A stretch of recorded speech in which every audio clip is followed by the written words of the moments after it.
Hi dears, ഞാൻ ധരിക്കുന്ന ചുരിദാറിൻ്റെ ആ ഒരു ഫാബ്രിക്കിൻ്റെ ഡീറ്റെയിൽ വീഡിയോ ആണ് കാണിക്കുന്നത് കേട്ടോ.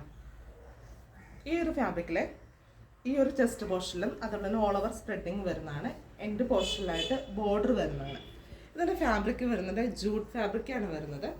ജൂട്ട് ലിനൻ മിക്സ് ആയിട്ടുള്ള ഫാബ്രിക്കാണ്. നെയിലടിക്കില്ല. കോട്ടൺ ലൈനിങ് വെച്ചിട്ടൊക്കെ നമുക്ക് സ്റ്റിച്ച് ചെയ്യാവുന്ന കേട്ടോ. എനിക്ക് ബ്ലാക്കും വൈറ്റ് ഒക്കെ ഇഷ്ടമാണ്. അപ്പോൾ അതേപോലെ തന്നെ ബ്ലാക്കും വൈറ്റ് ഇഷ്ടപ്പെടുന്ന ഒത്തിരി പേരുണ്ട് നമ്മുടെ ഇടയിൽ. ഇത് ഫോട്ടോയിൽ കാണുന്നതിനേക്കാളും നല്ലത് നേരിട്ട് കാണാനാണ് കുറച്ചും കൂടി ബെറ്റർ കേട്ടോ. നല്ലൊരു ഫിനിഷിങ് വരുന്നതാണ്.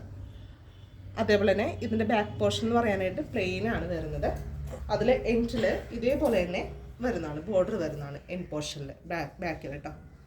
കോട്ടൺ ലൈനിങ് വെച്ച് സ്റ്റിച്ച് ചെയ്യാം. അതേപോലെ തന്നെ സ്ലീവ്സിൽ വർക്ക് വരുന്നതാണ്. സ്ലീവ്സിലും അതെ നല്ല ഹെവി ആയിട്ടാണ്. ഇപ്പം എൻ്റെ കൈയുണ്ട് ഇവിടെ നിന്ന് എടുത്തോളം വരെ അതേപോലെ തന്നെയാണ് ഇതും വരുന്നത്. ബോർഡർ വരുന്നതാണ്. ഇടാനും നല്ല കംഫർട്ടാട്ടോ. കാണുമ്പോൾ ഒരു സ്റ്റാൻഡേർഡ് ഫീലിംഗ് ഉണ്ട്. ഇതിൻ്റെ റേറ്റ് വരുന്നത് 690 റേറ്റ് വരുന്നത് കേട്ടോ. ഈ ഒരു ഫാബ്രിക് വരുന്നത് കേട്ടോ. താല്പര്യമുള്ളവർ കോൺടാക്ട് ചെയ്യാം കേട്ടോ. Thank you.